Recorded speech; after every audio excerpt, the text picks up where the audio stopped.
Imagine waking up tomorrow and discovering that every loan on Earth had vanished overnight. No mortgages, no government bonds, no business loans, no student debt, no credit cards. At first, it sounds like the greatest financial miracle in history, a world completely free from debt. But within hours, something strange begins to happen. Banks stop lending, businesses cancel expansion plans, governments freeze spending, construction projects come to a halt, investors panic, factories slow down, people lose their jobs. The economy doesn't celebrate. It begins to suffocate. Because the uncomfortable truth is this: modern civilization isn't built despite debt. It's built on top of it. Almost every dollar circulating through the global economy is connected to someone's promise to repay someone else. That promise might be made by a homeowner, a corporation, a small business, a government, or an entire nation. Every day, trillions of dollars move through a system that depends on one simple idea: tomorrow will be good enough to pay for today. We rarely think about that promise. We only notice it when something breaks. Most people imagine debt as a personal problem, a mortgage, a car payment, a credit card bill, something to eliminate as quickly as possible. Financial advice often sounds simple: avoid debt, pay everything off, live within your means. For an individual household,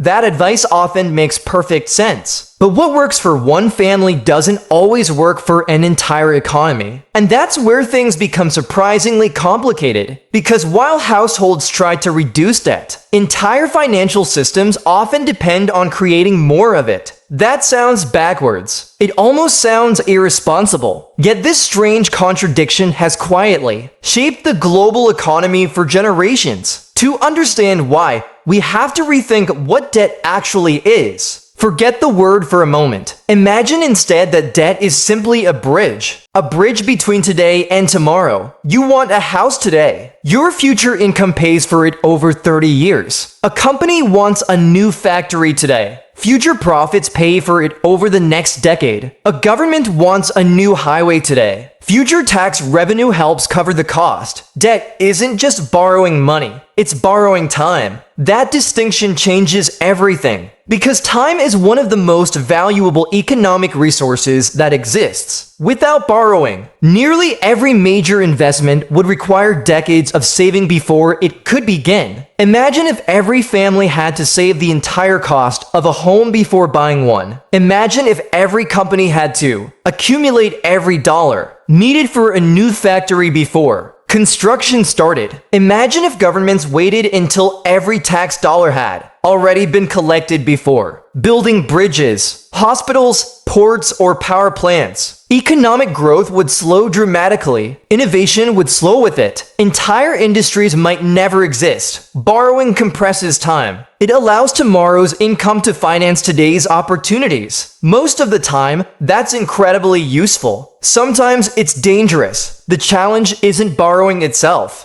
The challenge is deciding how much borrowing is sustainable. And that question has become one of the biggest economic puzzles of the 21st century. Today, global debt is measured not in millions, not billions, but hundreds of trillions of dollars. The exact number changes constantly as governments issue new bonds, businesses refinance loans, and banks create new credit. It's so large that most people can't meaningfully visualize it. The number feels abstract, almost fictional. Yet every dollar represents a relationship between two sides. Someone borrowed, someone lent, someone expects repayment, someone expects interest. Every financial asset sitting in one portfolio is usually someone else's liability. That elegant symmetry is easy to miss, but it explains why debt never simply disappears. If one person's debt suddenly vanished, someone else's asset would vanish too. A pension fund would lose income. A bank would lose assets. An insurance company would lose investments. The system is connected far more tightly than most people realize. Think of the global economy as an enormous web. Each thread connects borrowers and lenders across continents. Pull one thread, thousands of others begin to move. Sometimes quietly, sometimes violently. And that's why economists often describe modern finance less as a collection of separate markets and more as a network. A living network, one built almost entirely on trust. Because every loan, whether it's $100 or $100 billion, ultimately depends on exactly the same assumption that tomorrow will arrive. And when tomorrow comes someone will pay. If debt is simply a bridge between today and tomorrow, then who actually builds the bridge? Most people would probably answer the banks. That's true, but it's only the beginning of the story. Because banks don't operate in isolation. Behind every commercial bank stands another institution. Quieter, less visible, far more powerful, the central bank. You almost never interact with it directly. It doesn't issue your credit card. It doesn't approve your mortgage. It doesn't finance your small business. Yet its decisions quietly influence nearly every interest rate in the economy, every mortgage payment, every business loan, every government bond auction, every financial market. Think of the central bank as the thermostat of the financial system. It can't control every room individually, but it can make borrowing easier or painfully expensive. When economies slow down, central banks often lower interest rates. Borrowing becomes cheaper.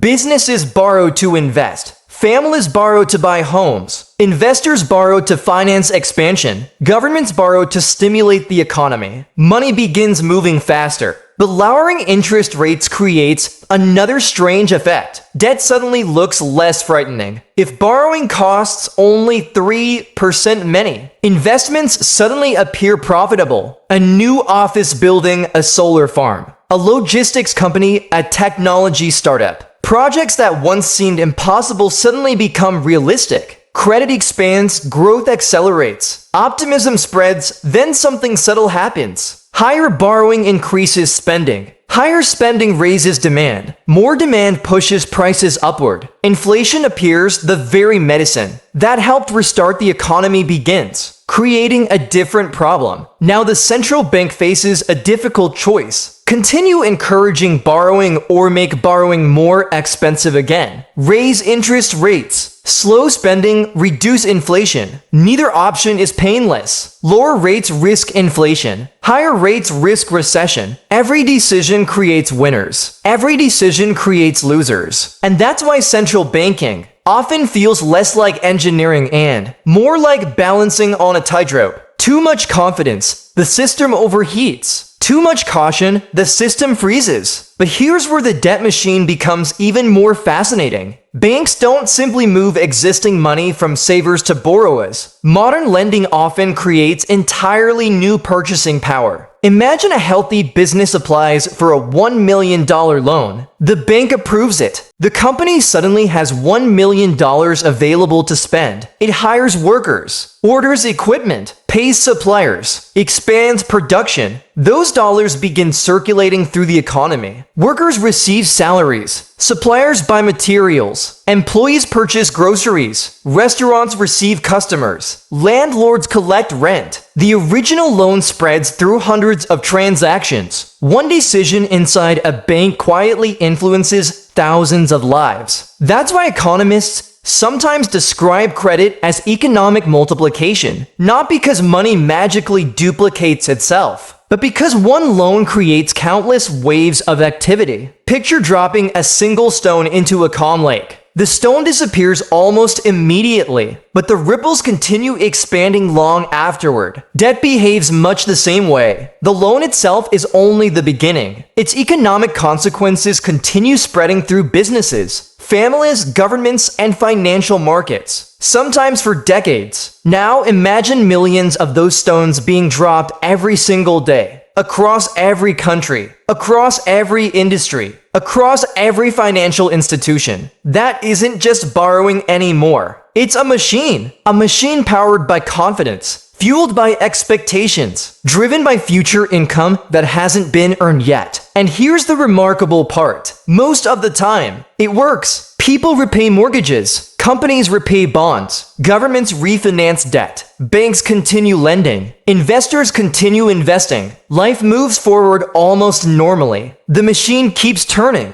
which is exactly why people stop noticing it. The greatest financial systems rarely attract attention when they're functioning properly. They become invisible. Electricity feels ordinary until the lights go out. Running water feels ordinary until the pipes stop working. Credit feels ordinary until nobody is willing to lend. That's when invisible systems suddenly become impossible to ignore. Because once confidence disappears, the machine doesn't gradually slow. Sometimes it seizes. The moment confidence disappears, the entire machine begins behaving differently. Not because the factories vanished. Not because workers suddenly forgot how to build things. Not because people stopped needing food, electricity, or homes. The problem is much stranger than that. Everyone begins asking the same question. What if I don't get paid back? That single question has started some of history's biggest financial crises. Banks become cautious. Investors demand higher returns. Businesses delay expansion. Consumers postpone purchases. Nobody wants to be the first person taking risk. Everyone waits, and when everyone waits, the economy waits too. It's one of the greatest ironies in finance. Fear creates the very outcome people fear. A business owner delays hiring because demand might fall. The unemployed worker spends less money. Stores make fewer sales. Another business delays investment. Another worker loses a job. The cycle feeds itself. Economists have many names for this process. Confidence shock, credit contraction, financial contagion. But behind all those complicated phrases lies one very human emotion.